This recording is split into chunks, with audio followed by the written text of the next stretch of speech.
د ټولو محترمو شاذلیان استر رهبر دے مفتی کامران جیلانی یا دنیا کی لرو بر دے۔ السلام علیکم ورحمۃ اللہ وبرکاتہ۔ میں آپ کا دوست، آپ کا خادم، آپ کا بھائی محمد کامران جیلانی آپ سے مخاطب ہوں۔ الحمدللہ ہمارا کلاسز کا سلسلہ رواں دواں ہے۔ گزشتہ کلاس میں ہم نے یہ پڑھا تھا کہ مریض کا مرض کیسے معلوم کیا جائے گا، یعنی مریض کے مرض کے متعلق اگر کسی کو یہ معلوم کرنا ہو کہ روحانی امراض میں سے اس کے ساتھ کیا مسئلہ ہے، تو اس کے لیے میں نے آپ کو بتایا تھا کہ ہمیں کن کن چیزوں کی ضرورت ہوگی۔ تو جن چیزوں کی ہمیں ضرورت تھی اس میں ایک مریض کا نام تھا اور ایک دن کے اعداد تھی۔ پھر ان سب کے مجموعے کو اکٹھا کرنے کے بعد 4 پر تقسیم کرنا تھا، اور یہ بھی آپ کو بتلایا تھا کہ اگر تقسیم کرنے کے بعد آخر میں 1 بچ جائے تو یہ ہلکا پھلکا مسئلہ ہے، یعنی مریض کے ساتھ جو ہے تھکاوٹ کا مسئلہ ہے، یا اس کو بخار وغیرہ ہے، یا اور کوئی مسئلہ ہے۔ اور اسی طرح اگر 2 بچ جائے تو یہ اس بات کی علامت ہے کہ مریض کے ساتھ کوئی طبی مسئلہ ہے، کوئی میڈیکل مسئلہ ہے جس کی وجہ سے مریض کو تکلیف ہے۔ اور اگر تقسیم کرنے کے بعد 3 بچ جائیں تو یہ اس بات کی علامت تھی کہ مریض کے ساتھ جنات کا مسئلہ ہے۔ اور اگر برابر سربر تقسیم ہو جائے، آخر میں کچھ بھی نہ بچے، تو یہ اس بات کی علامت تھی کہ مریض کے ساتھ سحر کا مسئلہ ہے۔ آج الحمدللہ اسی سلسلے کو آگے کنٹینیو جاری رکھیں گے۔ آپ ساتھیوں کا جو ہے کمنٹ باکس میں سوال بھی آیا تھا، وہ یہ تھا کہ اگر مریض اسی دن آئے جس دن وہ آیا تھا، اور دوبارہ اسی دن آئے، تو مریض کے مرض کے متعلق ہمیں پھر کیسے معلوم ہو سکے گا؟ کیونکہ دوبارہ اسی دن آنے پر یہ بات سامنے آئے گی کہ مریض کے ساتھ وہی پرانے والا مسئلہ ہے۔ چونکہ دن کے اعداد اس میں درکار ہوتے ہیں، تو جس دن وہ آیا تھا تو دوبارہ اسی دن آئے، تو ہمیں لازمی بات ہے کہ اسی دن کے اعداد نکالنے پڑیں گے، جو کہ گزشتہ مرتبہ ہم نے نکالے تھے۔ تو مریض کے مرض کے متعلق ہمیں شبہ لاحق ہو جائے گا، اور یہ معلوم نہیں ہو سکے گا کہ آئندہ مریض کے ساتھ کیا مسئلہ ہے، یا اعداد کے اوپر ہمارا شبہ ہو جائے گا کہ اعداد کے ذریعے سے ٹھیک طریقے سے تشخیص نہیں ہو پاتی۔ تو یہاں پر ایک بات اپنے ذہن میں ہمیشہ کے لیے رکھیں کہ مریض اسی دن آئے گا کہ جس دن اس کو جو مسئلہ ہوگا، ٹھیک ہے؟ یہ ایک الہامی ترتیب ہے، اعداد کا اپنا ایک راز ہے، ایک رموز ہے، جس کی وجہ سے مریض کے پاؤں اسی وقت چلیں گے، اور آپ کے پاس وہ اسی دن آئے گا جس دن اس کے ساتھ جو مسئلہ ہوگا۔ اگر دوبارہ اسی دن مریض آئے تو یہ اس بات کی علامت ہے کہ مریض کے ساتھ وہی والا مسئلہ ابھی تک موجود ہے۔ آپ نے اس چیز کو اپنے ذہن میں رکھنا ہے، مریض کو نہیں کہنا، کیونکہ مریض پھر قصداً اسی دن آئے گا جس دن پرانی تشخیص اس کے ساتھ سامنے آئی تھی۔ تو آپ نے اس چیز کا خیال رکھنا ہے، ٹھیک ہے؟ پھر بھی اگر آپ کے دماغ میں یہ بات بار بار گھومے اور آپ کو اس بات پر مجبور کرے کہ اعداد کے ذریعے سے ٹھیک طریقے سے تشخیص نہیں ہو پاتی، تو پھر آپ دن کے اعداد کے ساتھ اللہ جل جلالہ کا کوئی صفاتی نام بھی ایڈ کر سکتے ہیں، اور اس کے اعداد جمع کر کے دوبارہ اس کی تشخیص کر سکتے ہیں، یا دن کے علاوہ اس وقت کے اعداد بھی نکال کر اس میں جمع کر سکتے ہیں جس وقت مریض دوبارہ آپ کے پاس آیا ہے۔ تو بہرحال اس چیز کو راز کے تحت رکھیں، اور اس چیز کو جو ہے قیاسات کے اوپر نہ چلائیں۔ تو یہ تو آپ کے اس سوال کا جواب تھا۔ آج الحمدللہ مزید جو ہے ہم اس سلسلے کو جاری کرتے ہیں۔ آج ہم جو پڑھیں گے تو وہ اسی مرض کے متعلق اگر ہم نے معلوم کرنا ہو اعداد کے ذریعے سے کہ جو مریض کے اوپر جادو کیا گیا ہے وہ جادو کس عنصر میں ہے۔ آپ کو یہ پتہ ہونا چاہیے کہ عناصر 4 ہیں: آتشی، بادی، آبی، خاکی۔ ایک عنصر جو ہے وہ آگ ہے، ایک عنصر جو ہے وہ پانی ہے، ایک عنصر ہوا ہے، اور ایک عنصر جو ہے وہ مٹی ہے۔ ان 4 عناصر سے انسان کی بھی تخلیق ہوئی ہے، اور ان 4 عناصر ہی میں جادو کو دفن کیا جاتا ہے، یا پھینکا جاتا ہے، یا لٹکایا جاتا ہے، یا جلایا جاتا ہے۔ ہمیشہ کے لیے یہ بات اپنے ذہن میں رکھیں کہ عناصر 4 ہیں، ٹھیک ہے جی؟ تو اگر کسی نے یہ معلوم کرنا ہو کہ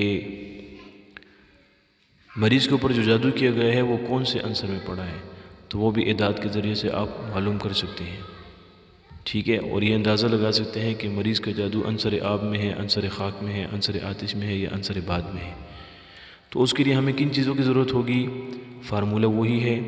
لیکن آپ نے جو ہے تھوڑا سا اس کو تبدیل کر لینا ہے اور تھوڑی سی اور چیزوں کا اضافہ بھی کر لینا ہے۔ تو اس میں ہمیں جن چیزوں کی ضرورت ہوگی تو سب سے پہلے مریض کا نام،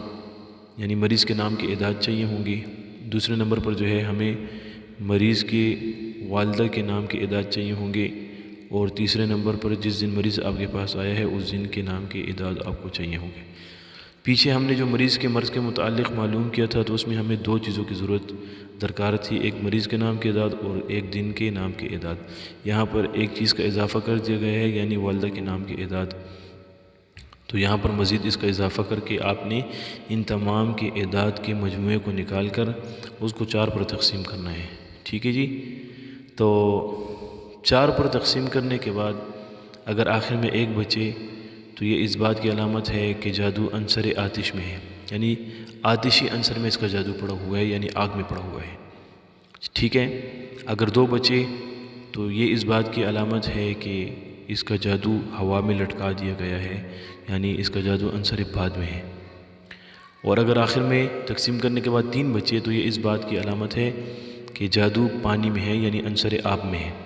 اور اگر آخر میں برابر تقسیم ہو جائے اور آخر میں کچھ نہ بچے تو یہ اس بات کی علامت ہے کہ جادو کو خاک میں دفن کیا گیا ہے۔ یہاں پر اضافے کے طور پر مزید ایک وضاحت کرتا چلوں،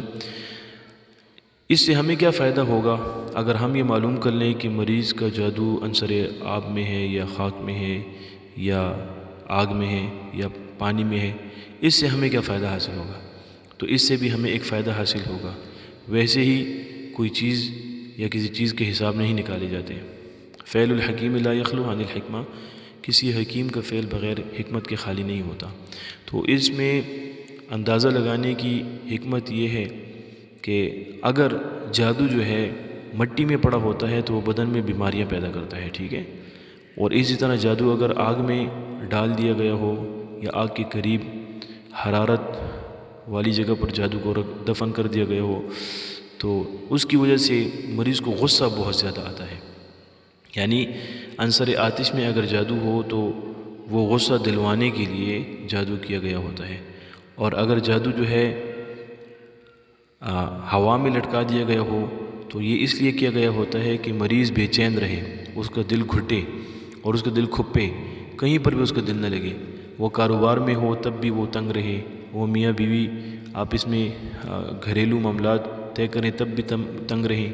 اور اگر مریض جو ہے سفر پر ہو تب بھی تنگ رہے، اس کا دل الجھا رہے، وہ پریشان و بے چین رہے، اس لیے جو ہے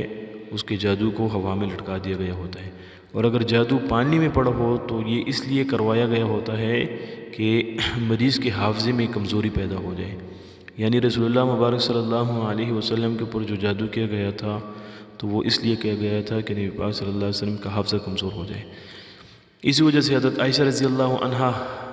روایت کرتی ہیں کہ نبی پاک صلی اللہ علیہ وسلم کے اوپر جو جادو کیا گیا تھا اس کا اثر نبی پاک صلی اللہ علیہ وسلم کے اوپر یہ ہوا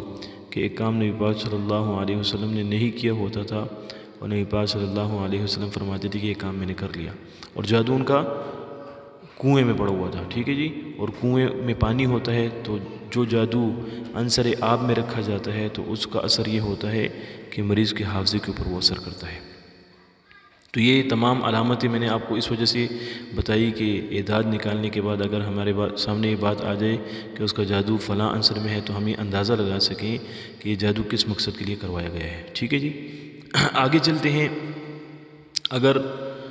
یہ معلوم کرنا ہو کہ جادو کروانے والے کا مذہب کیا ہے، اکثر آپ کو پتہ ہے کہ جادو کروانے والے یہودی ہوتے ہیں یا عیسائی ہوتے ہیں، ٹھیک ہے، یا ہندو ہوتے ہیں یا منافقین ہوتے ہیں۔ منافقین میں سے مسلمان بھی ہو سکتے ہیں جنہوں نے مسلمانوں کا لبادہ تو اوڑا ہوتا ہے لیکن وہ کام جو ہے غیر مسلموں کی کرتے ہیں اور مسلمان کو نقصان پہنچانے کے در پہ رہتے ہیں، اور ایسے حرام کام کرتے ہیں جس کی وجہ سے وہ شیطان سے مدد مانگ کر جو ہے اور ایسے طلسم پڑھ کے اور ایسی پڑھائیاں پڑھ کے یا ایسے اعمال کر کے اپنے جو مطلوب ہوتے ہیں ان کی زندگی برباد کرنے کے مرتکب ہو جاتے ہیں۔ تو اس کے لیے ہمیں کن چیزوں کی ضرورت ہوگی؟ تو اسی طرح ایک اور چیز کا یہاں پر ہمیں اضافہ کرنا ہوگا۔ فارمولہ وہی ہے کہ 4 پر ہم تقسیم کریں گے، تو اس میں بھی جو ہے اگر ہم نے معلوم کرنا ہو کہ جادوگر کا مذہب کیا ہے، تو اس کے لیے سب سے پہلے ہمیں مریض کے نام کے اعداد درکار ہوں گے، اور مریض کے والد صاحب کے نام کے اعداد درکار ہوں گے، اور تیسرے نمبر پر مریض کی والدہ کے نام کے اعداد درکار ہوں گے، اور چوتھے نمبر پر جو ہے ہمیں دن کے نام کے اعداد درکار ہوں گے، یعنی جس دن مریض آپ کے پاس آئے اس دن کے نام۔ ٹھیک ہے جی، تو ان سب کے مجموعے کو اکٹھا کر کے، یعنی سب کے اعداد نکال کر ان کو آپس میں جمع کر کے، جمع کرنے کے بعد جو نتیجہ حاصل ہو جائے اور جو مجموعی اعداد آپ کے سامنے آ جائے، اس کو اسی طرح آپ نے 4 پر تقسیم کرنا ہے، جو کہ فارمولہ میں آپ کو بتا چکا ہوں۔ ٹھیک ہے، اگر آپ کو پھر بھی دقت ہو تو میں انشاءاللہ یہاں پر آپ کو ایک سوال جو ہے نمونے کے طور پر پیش کر دوں گا۔ اچھا، 4 پر تقسیم کرنے کے بعد اگر آخر میں 1 بچ جائے، اگر آخر میں برابر تقسیم ہو جائے، تو وہ جادو ہندوؤں نے کیا ہے۔ ہمیشہ کے لیے یہ بات یاد رکھیں کہ اگر آخر میں برابر تقسیم ہو جائے اور آخر میں کچھ نہ بچے، تو یہ اس بات کی علامت ہے کہ جادو ہندوؤں نے کیا ہوا ہے، جادوگر ہندو ہیں۔ اور اگر آخر میں تقسیم کرنے کے بعد 1 بچ جائے، تو یہ اس بات کی علامت ہے کہ جادوگر جو ہے وہ منافقین میں سے ہے، یعنی مسلمانوں میں سے ہے۔ اور اگر آخر میں 2 بچ جائے تقسیم کرنے کے بعد، تو یہ اس بات کی علامت ہے کہ جادو عیسائیوں نے کیا ہے۔ اور اگر آخر میں 3 بچ جائے، تو یہ اس بات کی علامت ہے کہ جادو یہودیوں نے کیا ہے۔ آپ اس مجموعے کو بغور یاد کر لیں، ہم آئے، اور یہ بات بھی ذہن میں رکھ لیں کہ سب سے پہلے آخر میں کچھ نہیں بچے گا تو جادوگر ہندو ہوگا، آخر میں اگر 1 بچے گا تو جادوگر منافق ہوگا، آخر میں اگر 2 بچیں گے تو جادوگر عیسائی ہوگا، اور اگر آخر میں 3 بچیں گے تو جادوگر یہودی ہوگا۔ ٹھیک ہے جی، مثال کے طور پر مریض کے نام کے اعداد، اس کے والد صاحب کے نام کے اعداد، اس کی والدہ کے نام کے اعداد اور دن کے اعداد کا ایک فرضی مجموعہ ہم آپ کے سامنے پیش کرتے ہیں، اور آپ کو یہ بتاتے ہیں کہ اس کا مجموعہ بن رہا ہے 1326۔ ٹھیک ہے جی، 1326، تو یہ 1326 کا مجموعہ ہمارے سامنے آ گیا۔ ٹھیک ہے، اس کو ہم نے 4 پر ابھی تقسیم کرنا ہے، اور یہ معلوم کرنا ہے کہ جادوگر کا مذہب کیا ہے۔ تو اسی طرح آپ نے پہاڑا پڑھنا ہوگا۔ ہمیشہ کے لیے یہ بات یاد رکھیں کہ یہ جو تقسیم کا سوال ہے نا، اس کو اگر آپ سمجھ گئے تو مطلب یہ کہ اعداد کی دنیا کو آپ نے عبور کر لیا، اور آپ نے اعداد میں مہارت حاصل کر لی، کیونکہ صرف ذائچہ نکالنے میں، یا مریض کا مرض معلوم کرنے میں، یا مریض کے جادو کے عنصر کو معلوم کرنے کے لیے، یا مریض کے اوپر جس جادوگر نے جادو کیا اس کے مذہب کو معلوم کرنے کے لیے ہمیں تقسیم کی ضرورت نہیں پڑے گی، بلکہ اس کے علاوہ مزید اور کاموں میں بھی ہمیں اعداد کو تقسیم کرنے کا جو فارمولہ ہے اس کی ضرورت پڑے گی۔ یعنی مثال کے طور پہ اس کے بعد جو آئندہ آنے والے مزید اسباق ہیں، اس میں سے بعض اسباق جو ہے استخارے پر مشتمل ہیں، تو اعداد کے ذریعے سے استخارہ کیسے کیا جائے گا، اس کے لیے بھی آپ کو اس تقسیم کے سوال کے حل کرنے کی ضرورت پڑے گی۔ اور اسی طرح مزید اس کے علاوہ جو نقوش آپ پر کریں گے، یعنی مثلث میں جو 4 عناصر ہیں، آتشی، وادی، آبی، خاکی، ان کو تعویذات میں بھرنے کا جو طریقہ آپ سیکھیں گے، وہ بھی آپ وہاں پر جو ہے تقسیم کے محتاج ہوں گے۔ تو یہاں پر میں بار بار تبھی اس چیز کی پریکٹس کروا رہا ہوں کہ آگے جا کر آپ کو ان چیزوں میں دقت نہ ہو۔ تو آپ بغور جو ہے اس تقسیم کے سوال کو اپنے دماغ میں رکھیں اور اس کو سمجھیں اور یاد کر لیں۔ کیلکولیٹر کے ذریعے سے اس چیز کی ایوریج یا اس چیز کی سلوشن یا اس چیز کی ریشیو آپ کے سامنے بالکل نہیں نکل سکے گی۔ یہ طریقہ آپ اپنے دماغ میں محفوظ کر لیں۔ تو میں نے آپ کو کیا بتایا تھا کہ ہم اگر 4 پر کسی عدد کو تقسیم کریں گے تو اس عدد کے لیے 4 سے بڑا ہونا شرط ہے، تبھی وہ جا کر 4 پر تقسیم ہوگا۔ تو تقسیم کرنے کے لیے ہم نے 4 کا پہاڑا پڑھنا ہے، اور یہ دیکھنا ہے کہ کہاں تک جو ہے یہ عدد جو ہے 4 پر تقسیم ہو سکتا ہے۔ تو 4 × 4، 4 × 2 = 8، 4 × 3 = 12۔ ٹھیک ہے، تو 12 تک یہ تقسیم ہو سکتا ہے، آگے یہ تقسیم نہیں ہو سکتا۔ تو 4 × 3 = 12۔ ٹھیک ہے، یہاں پر ابھی ہم نے یہ دیکھنا ہے کہ 13 کے نیچے 12 آ گیا، تو 13 میں سے ہم نے 12 کو منفی کرنا ہوگا۔ تو 13 میں سے جب ہم نے 12 کو منفی کیا تو آخر میں 1 بچ گیا۔ اب یہاں ہمارے پاس حاصل 1 آ گیا۔ ٹھیک ہے جی، ابھی ایک عدد جو ہے 4 سے چھوٹا ہے، پھر ہمیں کیا کرنا ہوگا؟ پھر ہمیں اس عدد کو بڑا کرنے کے لیے اوپر سے ایک عدد اتارنا ہوگا جو کہ 2 ہے، تاکہ یہ 4 کے اوپر تقسیم ہونے کے قابل ہو جائے۔ تو یہ 2 اوپر سے ہم نے اتار دیا۔ ٹھیک ہے جی، آخر میں ایک 6 بن گیا۔ تو یہاں پر پھر ہم نے جو ہے پہاڑا پڑھنا ہے 4 × 4، 4 × 2 = 8، 4 × 3 = 12۔ 4 تھے 12، تو 12 میں سے 12 منفی کے آخر میں کچھ بھی نہیں بچا، ٹھیک ہے۔ پھر ہمارے پاس 6 رہ گیا، 6 کو ابھی ہم نیچے اتاریں گے تو یہاں پر کیا ہوگا، یہاں پر پھر ہم 6 کا عدد چونکہ 4 سے بڑا ہے، یہ تقسیم ہونے کے قابل ہے، تو 4 × 4، 4 دونی 8 آتا ہے، یہاں پر ہمارے پاس 6 ہے، تو جہاں تک یہ 4 کے پہاڑے پر تقسیم ہو سکتے ہیں وہاں تک ہم تقسیم کر لیں گے، آگے جتنے مزید چھوٹے اعداد رہ جائیں وہ نیچے اتار لیں گے، تو 4 × 4 تک ہی یہ تقسیم ہو سکتا ہے، اس سے زیادہ نہیں، تو 4 × 4، ٹھیک ہے۔ ابھی 6 میں سے 4 کو ہم نے منفی کیا تو آخر میں کیا بچ گیا، آخر میں 2 بچ گیا، 2 بچ گیا۔ اور اگر ہم نے یہ فرضی اعداد اس چیز کو معلوم کرنے کے لیے لیے ہوں کہ مریض کے جادو کا عنصر کون سا ہے، تو 2 کے ذریعے سے ہمیں یہ معلوم ہو گیا کہ مریض کے جادو کا عنصر جو ہے وہ بادی ہے، ٹھیک ہے، یعنی وہ ہوا میں لٹکا دیا گیا ہے۔ اور اگر یہ فرضی عدد ہم نے اس چیز کے معلوم کرنے کے لیے لیا ہو کہ جادوگر کا مذہب کیا ہے، تو اس کے ذریعے سے ہمیں معلوم ہو گیا کہ جادوگر منافق ہے، ٹھیک ہے۔ تو آپ نے ہندو، منافق، عیسائی اور یہودی اس چیز کو اگر الگ الگ کر کے اعداد کے سمت میں یاد نہ کر سکیں تو آپ اس مجموعے کو یاد کر لیں گے، ہم آئے، تو ہم آئے کے ذریعے سے آپ کی رہنمائی ہوتی چلی جائے گی، آپ اس چیز کا اندازہ لگا سکیں گے کہ اگر آخر میں 0 بچ جائے، برابر تقسیم ہو جائے اور کچھ نہ بچے تو یہ اس بات کی علامت ہے کہ جادو جو ہے ہندوؤں نے کیا ہے، اگر 1 بچ جائے تو جادو جو ہے وہ منافقین نے کیا ہے، اور اگر 2 بچ جائے، سوری یہاں پر میں غلط ہو گیا، میں نے 2 کا اندازہ منافق سے لگایا ہے، حالانکہ 2 کا اندازہ جو ہے ہمیں عیسائی سے لگانا چاہیے کہ جادوگر عیسائی ہے، کیونکہ 0 بچ جانے کی صورت میں جادوگر جو ہے وہ ہندو ہوگا، 1 بچ جانے کی صورت میں منافق ہوگا، یہاں پر 2 بچے ہیں، اور 2 بچ جانے کی صورت میں عیسائی ہوگا، تو یہاں پر اس بات کی علامت ہے کہ جادوگر عیسائی ہے، اور اگر آخر میں 3 بچ جائیں تو یہ اس بات کی علامت ہے کہ جادوگر یہودی ہے، ٹھیک ہے جی۔ اسی کے ساتھ جو ہے آپ سے اجازت چاہوں گا، اور اللہ کی ذات سے امید ہے کہ آپ کو میرے ان اسباق کی بخوبی سمجھ آ رہی ہوگی۔ اللہ آپ کو شاد آباد رکھے، اور اسی طرح محنت کرتے رہیں تاکہ علم عملیات کی میدان میں آپ جو ہے مخلوق خدا کی خدمت کر سکیں، اور ٹھیک طریقے سے اس چیز کی ذمہ داری کو آگے لوگوں تک پہنچا سکیں۔ والسلام۔